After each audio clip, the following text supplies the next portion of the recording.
What a week on Planet Sussex. Harry back in Britain for tea with the King, while busy showing us all what an amazing guy he is, visiting charities, selflessly donating £1 million to the BBC's Children in Need, and making jokes about the trouble with brothers. Oh, how William must have laughed. Meanwhile, over in California, Meghan's baffling brand, As Ever, continued to hawk scam jam, cookie dough, wine, and exciting new jars of marmalade, as we all asked, who the hell is buying this mundane range of astronomically priced humdrum domestic products? The $9 marmalade, by the way, has earned the distinction of becoming the first ever As Ever offering not to sell out within minutes. In fact, despite gushing Instagram posts describing it as golden and fragrant, with a lively zest that lingers and a refined sweetness, Meg's marvellous marmalade hasn't sold out at all. At $9 a pop, I'm not surprised. Meanwhile, on his 4-day trip to Lil Ol' England, Prince Harry's pariah status was underlined when he checked into London's Royal Lancaster Hotel. Nice regal name, but it ain't no palace. And as the desperate Duke staged his charm offensive in an all-out bid to reclaim the popularity he has so spectacularly lost, Prince William made it clear that he has no intention of ending the brothers at war feud triggered by Harry's appalling antics since running away to America. At one point during the Duke's Love Me Do tour, the once inseparable siblings were within 7 miles of each other. So close, and yet so far. There were, however, signs of a royal rapprochement when keen environmentalist Charles boarded an eco-unfriendly private jet back to London and hooked up with his petulant youngest son at his Clarence House residence. Tea time with Dad didn't last long. After 19 months apart, their familial chat was over in just 54 minutes, less than an hour. Then Harry sloped off to another charity do, where he announced that his old man was doing great. Great. But as the problem prince left the UK behind him again, questions were being asked. Why is he so anxious to recapture the affection of the British people? Does he begin to comprehend the damage he and his American wife have done in 5 frightful years of disrespecting the royal family? Why can't he see that branding Charles and Kate racists was the sort of outrageous slur that destroys the close bonds that loving relatives enjoy? Does he really believe that the awful things he and Meghan said in that incendiary interview with Oprah Winfrey can be forgotten and forgiven? Didn't he realise that his spiteful little book Spare, in which he branded Charles an uncaring, mean-spirited father and called his stepmother Camilla the villain of the story, was likely to cause a terminal breakdown? It's not only the dim Duke's family who struggle to put his shameful past behind them. The British people are furious with him, furious that he abandoned his duty as a frontline royal, furious that he skulked off to California to make a living out of trashing the UK, furious that he allowed Meghan to turn against us. In that horrible Netflix series imaginatively named Harry and Meghan, the dismal duo essentially dismissed millions of Brits as a nation of slave drivers. It's all too much. Certainly too much to be instantly evaporated by a few happy, snappy charity appearances and a performative returning hero pretense that bordered on excruciating. The Duke of Sussex may have convinced himself the wounds he and Meghan inflicted are healing, but in the likely event that he doesn't comprehend just how far he crossed the line, here's a message for old Ginger Nuts. Harry, mate, you've got a mountain to climb. Good luck with that. He's going to need a lot of good luck to heal this rift, isn't he? This is the thing, Samara, about Prince Harry. I think he's a very shallow man. He's got no depth. He's got no hinterland. And he doesn't realise that the behaviour that he has brought about during the last 5 years. His antics, slinging grenades across the Atlantic at the royal family, calling his dad a racist, calling Kate a racist, calling them all mean-spirited, calling us all slave drivers, writing that awful book, that interview with Oprah Winfrey. He just thinks, well, you know, that's in the past. You know, if I come and smile and shake a few hands and give some money to charity, everyone will forgive and forget. They won't, will they? No, the list goes on and on and on. I don't think good luck could help this man, honestly. I really think that it's over, that family relationship. Yes, they met, but that doesn't mean anything. The king is a very good, willing man. He would have met his own son if his son had asked to, but it's fair weather Harry, that's what it is. When things are going down the toilet for him, he's very happy to go back to little daddy and try and ask for some coins, because trust me, if he didn't ask for money on this instance, he will be asking for money in the future from him. That's just my opinion. But I really think because things are looking terrible for him and Meghan, he's decided that his last option is to try and reignite that friendship with the royal family. Not going to happen. Do you reckon it's that, Ash? Because I agree with Samara. I think he's trying to get mates with his dad again to get some cash out of him. He wants the bank of dad to reopen. Of course, King Charles famously, when he was Prince Charles, told the Queen, I am not an ATM machine. I think Harry thinks he still is. Do you reckon he's after his dad's cash? Well, yeah, of course he is, but he's got a very low IQ, as a lot of royals have, because it's a good advert against cousin marriage, isn't it? Because if you go back, they're all intermingling, and this is what Interbred, I think is the word. Interbred, yeah, you know, and this you get a low IQ, so he thinks he's going to be all right. And the thing is, he's patching it up with King Prince Charles, and why is he doing that? For a bit of cash? But it's because William probably thinks, well, you know, he should see his dad. He might not have long left. We don't know how ill he is, but I don't think he needs to patch it up with William, really, because he's the future, and that's never going to happen after what he was. Well, no, I mean, I think that the fact that he saw his dad but didn't see William, that is a picture that paints 1,000 words. Did they pat him down for a wire as well before? This is it. And William will not have been happy that Harry saw his dad. I think Charles walks on eggshells about his relationship with Harry because William is a much stronger character than his dad, and he won't have it. He is not ready to forgive and forget. I spoke with Kinsey Schofield, our royal guru over in Los Angeles, earlier in the week, and she laid out why she thinks, and I agree with her, William will never see Harry probably ever again. Prince William can't drive Prince Harry mad because he's refused to talk to him at least for the last 3 years. I don't think they've spoken since the King's coronation, maybe 2 years. I don't think they've spoken since the King's coronation. And I can't even guarantee that they spoke at the coronation. The last time we actually really saw them engaging with each other was perhaps when the Queen passed away. But Prince Harry's not even on Prince William's radar. He's got a packed schedule this week. He's going to be out and about. We saw him today at a women's center with the Princess of Wales. And I think Prince William is trying to protect his peace and protect his wife. You know, she had a horrible year last year. She had a horrible week last week because of all the nasty people online discussing her physical appearance.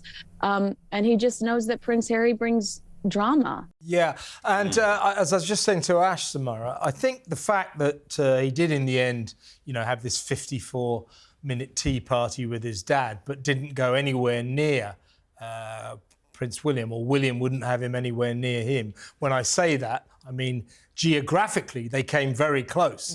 So near yet so far. But the fact he saw the King and not William only underlines just how bitter the brotherly feud is. I think what William's trying to do is protect himself in this instance. He's got a sick wife, he's got a sick dad. He's the one who's been holding down the fort all this time, while Harry has been absolutely making havoc over in Los Angeles and trashing his entire legacy. I just think, you know, he sat down with the BBC only just a couple months ago and gave that bombshell interview, again dragging his family through the mud, including his own dad. So yes, this meeting has happened, but I think that's really because Meghan's pots of jam are not selling out and Harry can't see a future. It was interesting to see him dropping by and doing these quote-unquote royal activities. That's what he's born to do. Yeah. That's what he's bred for. He's got nothing else he can do. That's all these people can do is visit charities. But I'd love to have been a fly on the wall at Clarence House when Harry popped in for 54 minutes. Ash, I reckon it'd be funny if they just had a massive great row, wouldn't it? The King goes, "What did you say about me in that interview? I didn't say that. You did. I've had enough of you." Come at him with the dog bowl. Yeah. But Maybe they had a 54-minute blazing row. you know, he accused him of being racist. I think it's over. And I think also you've got to think of the wives. If you think about it, Meghan's never going to be nice to Kate. So why William's got to be loyal to her as well. So it's just the royal family and his wife. Why would he bother? And probably Harry just couldn't find the right door for William. You know what I mean?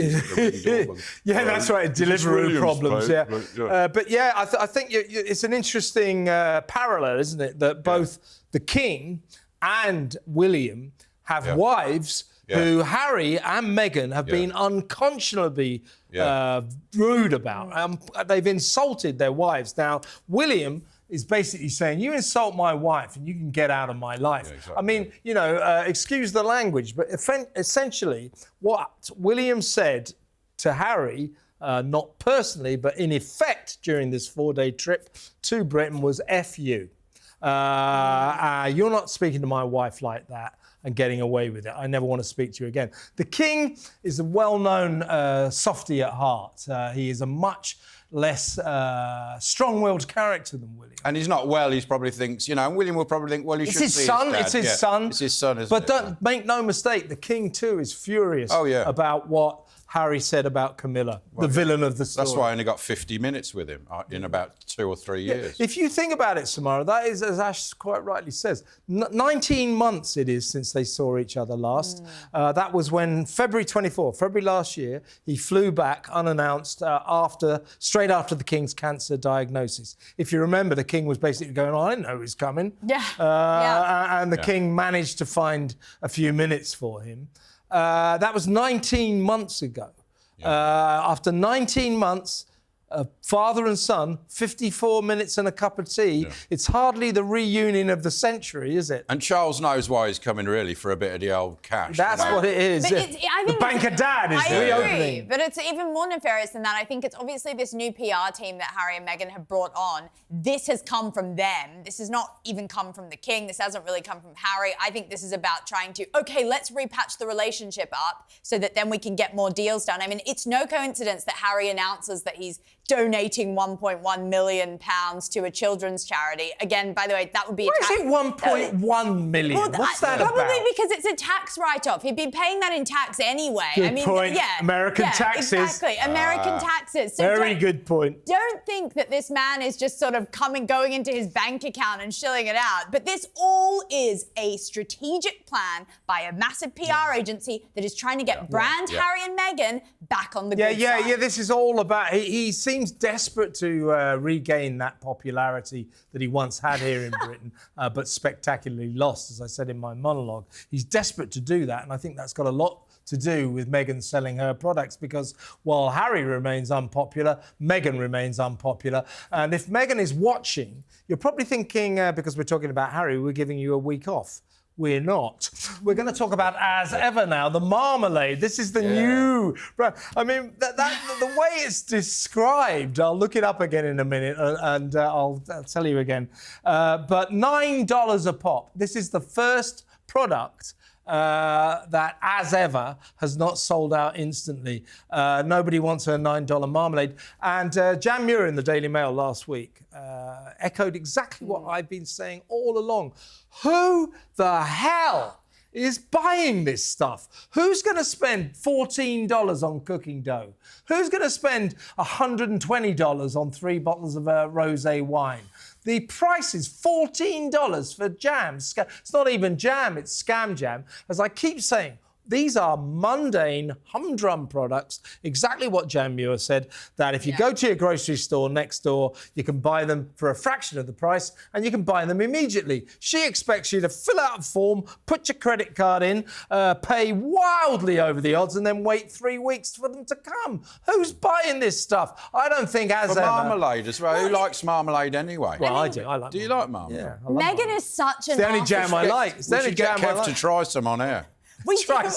Yeah, we'll get some. Wait, the apricot. Well, we could get our hands on it. You know why? Because it's not sold out this time around. There's plenty of pots of jam available online. She didn't manage to sell out this sort of massive rollout that she spoke to Bloomberg about. She's like, we've had to scale up. I basically ordered 1 million pots of jam for this launch. Didn't go so well, Meghan. It was a total failure. I mean, if we thought season 1 was bad, season 2 didn't even chart worldwide. That program's failing. This is a dismal business. It's just obvious to me. It cannot last. But I discussed the marmalade issue with Kinsey as well earlier in the week, and here she is. No, what she's doing is she's looking at what's in the gift shops at King Charles's estates. Yes. And she's literally just throwing her ugly calligraphy on a package. And she's assuming that we're going to be the same, like stupid enough to go, this is the Duchess of Sussex's. No, girlfriend. That is made in some nasty factory in Illinois or whatever. Meghan Markle is not sitting there making this in her own kitchen in Montecito. It's not the same when you go to a King Charles estate. Look at me there with my tie. Look like you there, Ash. Those Dutchy biscuits are different. They're actually good quality. So Prince good. Charles, as he was then, talked to them as they were being created. Cheaper, and he gives a lot of money to charity. Let me just quickly, before we go to a bad ad, remind you once again of how Meghan, this is a jar of marmalade, folks. This is how she described it on her Instagram. Golden and fragrant, with a lively zest that lingers and a refined sweetness. It's marmalade, but it's so humdrum. Let's go to a bad ad. Do you need a miracle? Real people with real needs are receiving real life-changing miracles when they use the miracle spring water. My husband brought the spring water up and I drank it. And I'm speaking today. I had no speech, totally paralyzed, and now I'm testifying. You had sent me the water and I used it. You told me I was going to get a check for $7,000. Sure enough, I got a check in the mail. It was exactly $7,000. This faith tool will help you to see liberation from the bondage of debt. It's free. I want to send it to you. No obligation. Release your faith now by calling for your free packet of Miracle Spring Water. It's free just for calling. Well, Peter Popoff looks to me like a guy you can trust, so I'm off to get myself some holy spring water. What a bargain that seems to be. So let's go to a real break and we'll have a drink. I'll have some spring water now. Bye. He's mad as hell. It's Kevin O'Sullivan. Yes, it's the big moment. Now, many of you are probably expecting on this very tragic week that we'll probably cover the awful assassination of poor Charlie Kirk. The worst thing, but such a terrible, terrible thing. Now, listen, we're going to leave you all to discuss that. Somehow or other, I don't think this is the right environment to talk about such an awful assassination. So I hope you understand that. Our big moment, meanwhile, is going to be the release of the Epstein documents by Democrats on the House Oversight Committee over there in Washington. This, of course, contained lots of eulogies, birthday greetings to Jeffrey Epstein, the late, ungreat, dead paedophile. Here's one. This is Peter Mandelson's. Peter Mandelson, for those of you in America and around the world, he was our ambassador in America until today, when he was fired because of these messages. Meanwhile, one of the other messages, birthday greetings, this was called Jeffrey Epstein's 50th birthday book. One of the other greetings, this is Donald Trump's, in the, as you can see, the outline of a nude woman. Allegedly, there's his alleged signature. Donald Trump says that this is a fake. Peter Mandelson, meanwhile, senior politician over here, as I say, Britain's top diplomat, the ambassador to America, massive role, which he had until today, the day of when we're filming this show. He did not deny his gushing, excruciating eulogy to this paedophile. And he got sacked because of it. Here he is talking to the Sun newspaper's Harry Cole, our man in America, if you like, before his defenestration, before he was sacked. I regret very, very deeply indeed carrying on that association with him for far longer than I should have done. How long was it? Oh, it was a matter of years after I initially met him, and I regret very much that I fell for his lies. That's a guy begging for his job. Wah, wah, wah, wah. He didn't keep his job. He got sacked in that message. He was calling him his best pal and we love you. And here's the crime.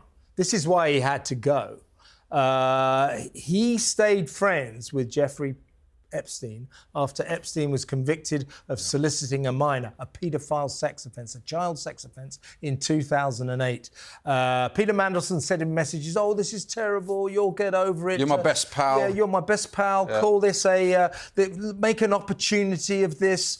And he also stayed in Epstein's pad in New York while Epstein was inside. Of course, Mandelson before that took several trips to Pedo Island, Epstein's private island in the Caribbean. The association was too close. He had to go. He even offered him legal help during his case, saying this is what you should say, this is what... I mean, it was untenable. But how did he get the job in the first place as ambassador? It was all out there. What were the security services doing? They probably told Starmer and he ignored them, like they are with the Chinese embassy, where the head of MI6, the FBI, MI5 was saying, don't build it. So I'm sure MI5, MI6 would have said, stay away from this guy. Well, I don't know whether they did. The Prime Minister over here, Sir Keir Starmer, he said that Mandelson was properly vetted for this job. For our American viewers, I'm sure you're aware, he's a very important guy. He's our man in your great country. He is Britain's most senior diplomat. He couldn't carry on after it was revealed that he stayed best mates. He called him, "You're my best pal." He stayed best mates with Epstein after Epstein became a convicted paedophile. This guy is the political equivalent of Prince Andrew, isn't he? I know, exactly. And how dare he act like a victim in this situation? He is not the victim. The girls are the victims, and maybe younger men, we don't know. There are lots of different people that went in and out of Epstein's island and house. There are lots of victims involved. Mandelson is not one of them. And that's the worst part. I mean, even in this interview, which is essentially like this sort of disgusting, oh, poor me, it's like an albatross around my neck. Give me a break. Yeah. Everyone knew, you knew, and worse than that, it wasn't just, oh, my friends are wrong and I'm just gonna, I'm gonna say, oh, nice to know you, but, we're still friends. No, he sympathized with him completely. He tried to help him get free of these charges. This is serious stuff. Yeah, as Ash said, he offered him legal advice, and he also said, well, this is a terrible thing, but you can make an opportunity of it. I mean, the guy had just been convicted for child sex offences. Why did our Prime Minister appoint such a dodgy character to such a senior role? Ambassador to the United States of America in Washington is beyond me. Well, did you hear Starmer today saying, oh, I found out some other stuff, so I've got to remove him from office? And that's typical plausible deniability. So you don't want to know stuff and you can then get away with it. Well, they can't go like that. I think I have no worries about saying this because Starmer's a proven liar. Yeah. He's lying. He's lying. Course he is. He appointed this guy because he thought he was a Labour loyalist. That's our Socialist Party over here. Yeah. And it was another massive mistake by our pathetic Prime Minister, who, by the way, also last week had to fire his Deputy Prime Minister for another scandal. The judgment in Downing Street, where our Prime Minister lives, is, folks, non-existent. Now, we're going to move seamlessly on to a couple of small moments. They're both me. And I had to take what we call a staycation last couple of weeks. That's why you've all been weeping and sobbing because you've missed what just happened for the last 2 weeks. I've been away on a thoroughly well-deserved break. Went to Cornwall. I go down there and I've forgotten to pack any swimming trunks. Oh, no. Right? So I looked around to try it. Cornwall, there's no shops anywhere. I found some about 50 miles away. So I drove all the way to this shop to buy a pair of swimming trunks. Got back to it was like a cabin in the cliffs overlooking the sea. It was a lovely place, very modern. Got back, couldn't get in because I couldn't find the keys. No. Now, I tried on these swimming trunks in the shop and it turned out they'd fallen. So I phoned the shop, they go, yeah, they're on the floor.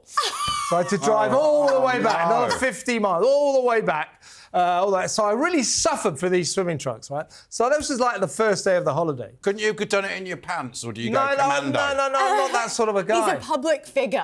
Yeah, exactly right. Like, I'm very famous. I could be spotted. Look at that famous guy with Mankini. his pants on. Yeah. Your yellow Y fronts. Anyway, so the sea, the ocean down in Cornwall, it's not particularly inviting to go swimming. In fact, it's absolutely freezing. So I never, ever went in the sea. And it was the last day. And I said, look, I suffered so much to get these swimming trunks. I've got to go in. Yeah. So we actually went for lunch to this pub. What, in your swimming trunks? No. There, here I go. This is after lunch. That looks lovely. Honestly, I described it. I put it on Twitter. I said it was like swimming in a slightly melted glacier. It was. Do you regret you did it then anyway? Yeah, you regret it, don't you? Now? Well, I went. So I thought I might be able to stay in a bit, but as soon as I did that swim, all I did was a U-turn and came straight back. Yeah. Anyway, so Henrietta, my wife, is up on the sort of quayside with the dog, the sensible one, laughing away at this local woman. And why is the local woman laughing? Because she goes in the sea every single morning all year round. It's not because that's where the sewage pipe comes out. That's not what. No, there were no sewage pipes there. Anyway, there was one other drama that we've got to bring you for this small moment. And this happened, actually, as we're recording this, last night when I was doing my show, The Political Asylum, on Talk over here in Britain. And we have to wear these ear pieces in our ears. Yeah, the buds. And in the middle of the show, there's a sort of rubber covering. The rubber covering on one of mine just fell into my eardrum. If you're interested, it's still there. You actually cannot see it. Oh, no. I cannot see it. Well, it must be down there, then. I can't go on like this. You should have gone through the throat. Just FYI, I mean, as a producer, it's worst nightmare to have a deaf host and a dead, very prolific figure.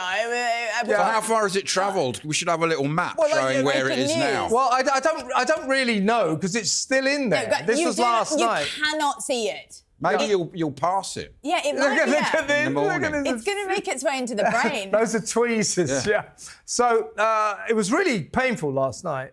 But I got home, moaning to my wife, went to bed, and I woke up this morning. I don't know what's happened to it. It's in there somewhere. Get a vacuum cleaner. It's not painful. It's just sort of evident, if you see what I mean. Yeah. So I've had a busy day today. I'm going to have to go to hospital tomorrow. Hopefully they can get it out. Somebody in the office is joking. I wonder what else is in there. Who knows? It's going to be a journey of discovery. Time for a bad ad. Is your shoulder strap too tight and annoying? Introducing the Teddy Bear, the cute little guy that eliminates all those problems. Designed to make driving more comfortable, the Teddy Bear snaps onto your shoulder strap and moves up and down to remove the pressure wherever you need it. My shoulder strap used to pull so tight I could hardly breathe. Now with the Teddy Bear, I really enjoy traveling again. My wife used to always complain about the pressure from her shoulder belt. Not anymore. And the Teddy Bear worked so great, he got one for himself too. Now you can have your own Teddy Bear and eliminate those annoying shoulder strap pains. Call and order your Teddy Bear right now. The Teddy Bear. You see, that's one of those products that comes along and you think, how the hell did we ever get along without them? Thank God for this. We've all got a teddy bear now. We all had teddy bears in the old days, didn't we? When she says, it's so like no more tightness, agony on the... Well, what you should do, lady, you don't necessarily need a teddy bear. You can loosen your seatbelt. Just a thought. But as for me, I'm off to get a teddy bear. Yeah. I've got holy water, I've got teddy bear. That's why I love this show. So many useful products to buy. Let's go to some real ads. He's mad as hell. It's Kevin O'Sullivan. Now, this is viewers' questions, and you've got them, I do believe, Samara. Indeed. A NHS surgeon has been jailed for £500,000 of insurance fraud after removing his own legs for fun. Would you ever remove a part of your body for $500K? I'll remove a part of my body right now for free, my ear. Yeah. Oh, that's very Van Gogh of you. Yeah. I probably Van Gogh. Van Gogh. Well, the Americans are like that. It's Van Gogh here. Van Gogh. Oh, sorry. God. Did you not know that? Do you know that we say get Van Gogh? It never made it to Australia. Well, no, have you never seen a Van Gogh? He's great. It's you know. Van Gogh. By the way, when you're an Englishman and you're a Britishman and you live in America, a lot of Americans mistake you for Australians. Oh, really? Oh God, that's rough. Yeah, that's horrible. So it's kind of a register. If the American accent is here, the Australian accent is there, and the British accent is in the middle. Stop this. And Americans don't necessarily recognise the difference. So, Van Gogh. Don't forget, your accent derives from British accent. That's right. And the American accent, of course, derives from Plymouth, the West Country, just copied us. where they talk like that. An island. In the West Country, they sort of talk like that. So from Plymouth, they went across the Atlantic, and then they set up a new country over there, and that developed into the American accent. With the Irish accent. See, this is the other great thing about this show. You learn so much, don't you? It's informative, educational, and chaotic. What part would you remove, though? Oh, no, but this surgeon, by the way... what part would I remove? Yeah. For 500 grand? Yeah. I'm going to answer this seriously. I'm going to answer this. I'd take a finger for £500,000. Yeah, fair. Well, the little finger. Yeah. Would you rather have a little toe would yeah. be easier, wouldn't it? Yeah, I suppose you could... That's too late. We've got to take your first answer. Yeah. Your little I don't know. finger. I'd have a lobotomy. But this was a My surgeon. head. This was a surgeon who actually does take bits off people, so they're all concerned now because he did it for a sexual fetish. He basically froze his legs in CO2, dry, and then got sepsis and had to get them amputated. So That's everyone's panicking now. Yeah, look, there is. This guy's called Neil Hopper, who's not hopping anywhere anymore. No, he's not, no. But he did this because he sort of gets off on it. He took his legs off because he found it sexually erotic. But for a job, he amputates people as a surgeon. Well, he doesn't anymore, I wouldn't have thought. But yeah, he tried to con insurance companies out of £500,000. But didn't get it. But man, it takes all sorts. But that, I would suggest, is a very weird guy. Now, you wouldn't want him as your doctor, would you? That's the thing. No, definitely not. Right, let's have another question. The government wasted £25 million testing out a new nationwide emergency alarm on Sunday that failed. If you were given £25 million, what would you spend it on to make the world better? Oh, God, this is triggering. This is it. We better get in the panic room. I was actually in a pub having lunch with a couple of friends. And I knew it was going to happen, but then I'd completely forgotten. And suddenly the pub's like this kind of cacophony. So in the pub I was in, this is what it sounded like. It did work, but all over the country it didn't work. What would I do? 25 million quid. I would spend it to make the world better. I'd buy a house on the lake and leave. Yeah, I'd give it to myself so that I could tour the world making it better. What would you spend? I'll get everyone a hot dog in the country. Oh, yeah, that's smart. Would that cover... I think if you put economies of scale, you could probably buy 75... You'd have to get very small hot dogs. Yeah, chipolatas. 75 million... 70 million people in the country. Yeah, it'll be made of very cheap meats. So 25 million...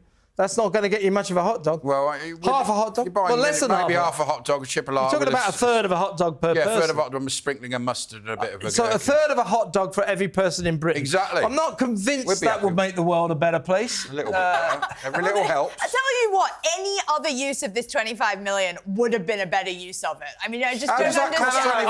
I've got it. What would I do with the 25 million pounds? I would give it all to me to make the world a better place for me. All right, that's the answer. Have we got another question? I just bought Meghan Markle's marmalade and it was rubbish. What would you like to see her sell in her shop next? Toilet rolls. Yes.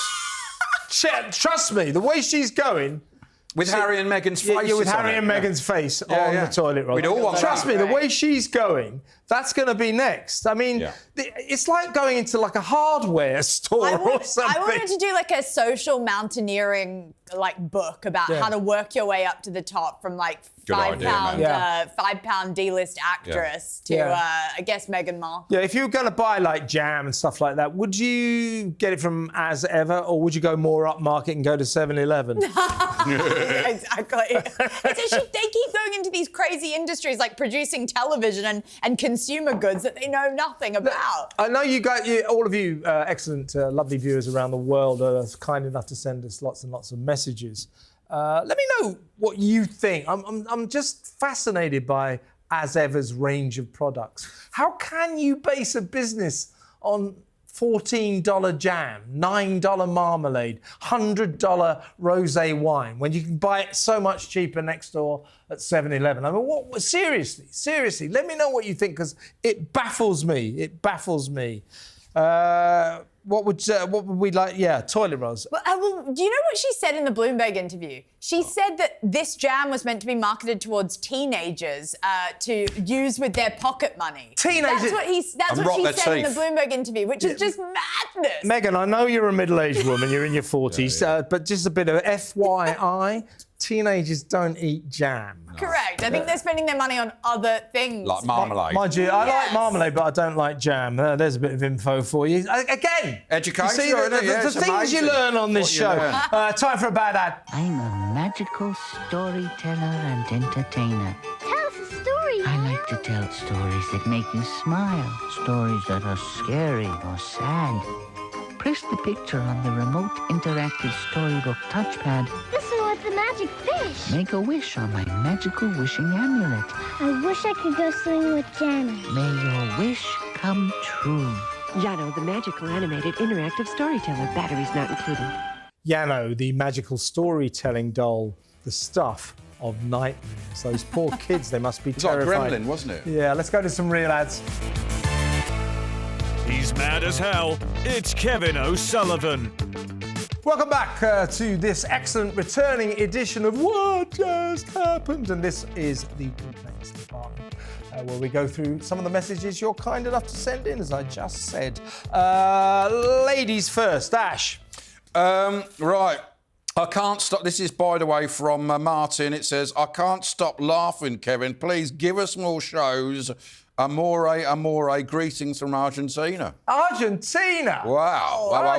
Martin in Argentina. Well, thanks, mate. Seriously. Well, we're back now, so we're definitely going to give you one show a week. Who knows? If we get that successful, one a day, I wouldn't mind. I wouldn't mind at all. But one a week from now on, that's a promise. Samara. Gabby B says, we are spending 2 nights in London in September at the end of a cruise, and I am terrified. My heart breaks for Britain, and I cringe because Canada is on the same track. Oh, my God. Yeah, I mean, who's that again? That's from Gabby B. Gabby B. Well, Gabby B, thank God you're not here this week. As I said earlier, we've got an underground subways tube train strike. And that's like sucking the lifeblood out of London. Nobody can get around. I mean, no word of a lie. I mean, we're all having terrible trouble.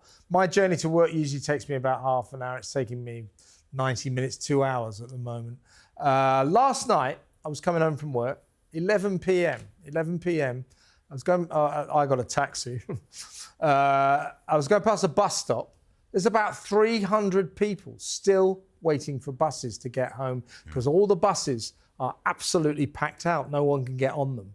Now, those 300 people, 11 p.m., where do they live? When are they going to get home? Meant to be a world-class city. Yeah. I mean, where's Sadiq Khan in all this, making deals with unions? Yeah, our mayor, Gabby, Sadiq Khan, Sadiq Kant, as he's called, has turned this city into a very dangerous place, and he's ruining it. But, she's right to be terrified, by the way. Yeah. Be careful, Gabby, when you come in. I mean, don't get me wrong.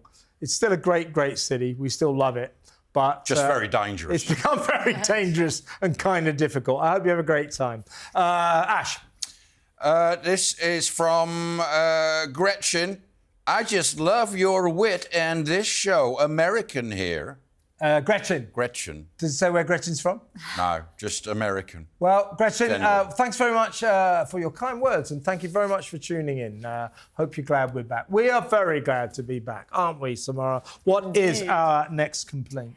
Lewis Heldon says, "Dear Kevin, Samara and Ash, you're a wonderful team. Keep up the good work." Oh, that's so sweet. That was from... That's from Lewis Heldon. Yeah. You notice, folks, that every time we do this, they read the message and I forget the name. It's like, what was that again? What was that again? What was it again? Lewis, yeah?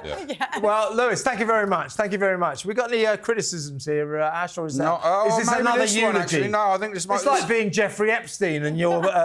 this one's from... and you're Peter Mandelson. I'll remind you after who it's from, because you'll forget. This is Simeon Pajarillo.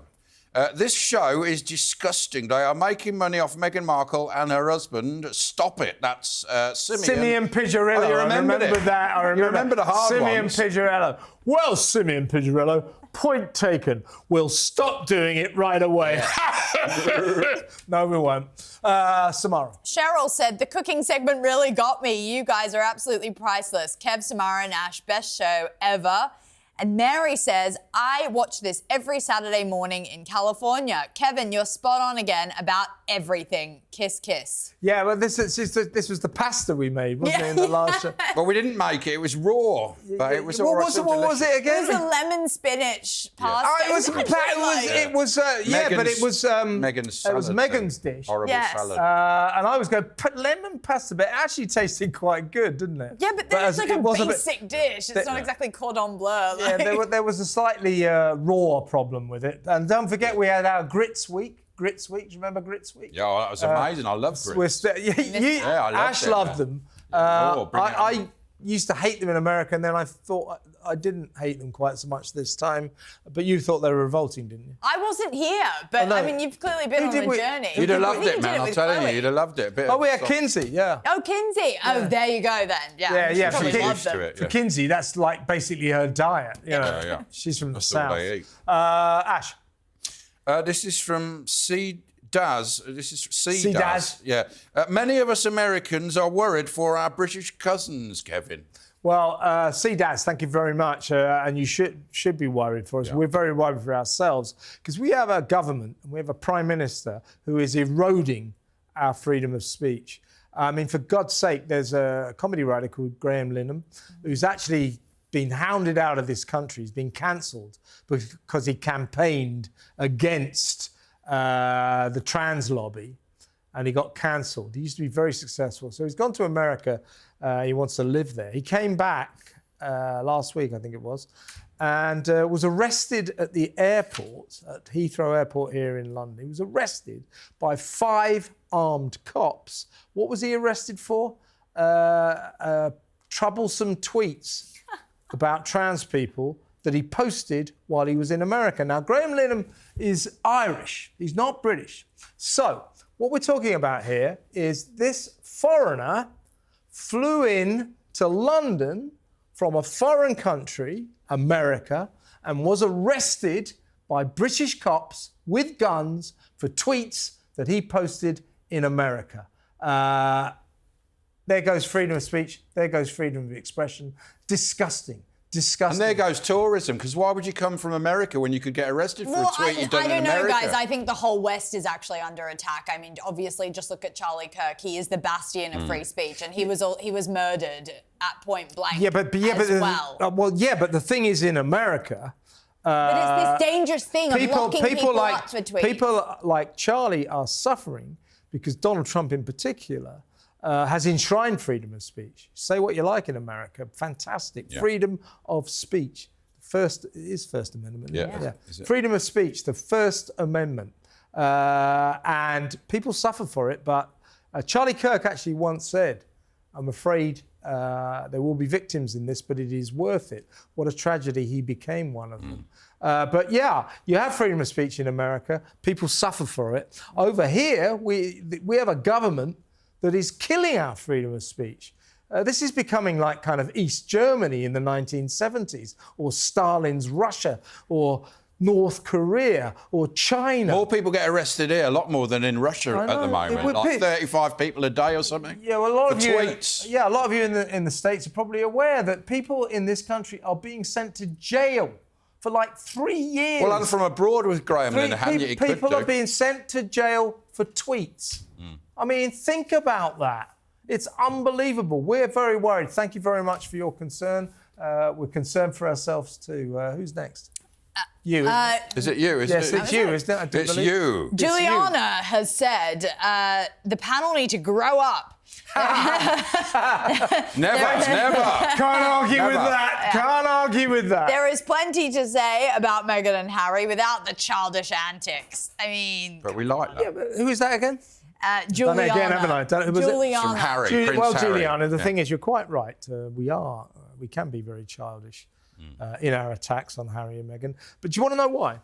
It's because we're very childish people. We're very immature. But we won't be stopping any of that. Ash? They're a very childish couple.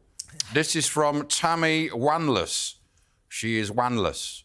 Australia is not much better, Kev. We have one of the worst PMs ever, and he chooses to let thousands and thousands of immigrants in when we have a housing shortage, homelessness, our pensioners are doing it tough. That must be Australia for having it tough. All because the moron wants to be friends with everyone. It's the same as our country. I mean, is it worse there or better? Yeah, well, no, Australia's coming woke hell, isn't it? Yeah. It's woke hell. It's actually woke hell.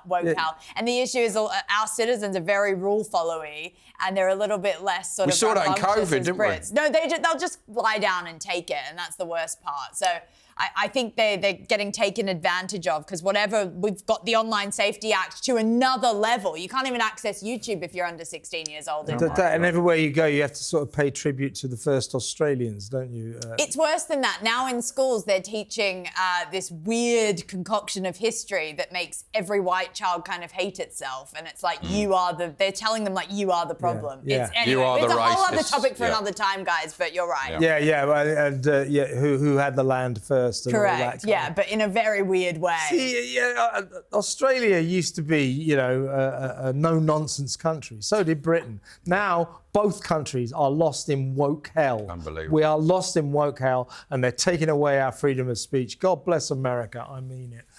Next up... This is from Doolittle 77. Kevin, I love you. You are so correctamundo about bird legs, Markle and ginger nuts.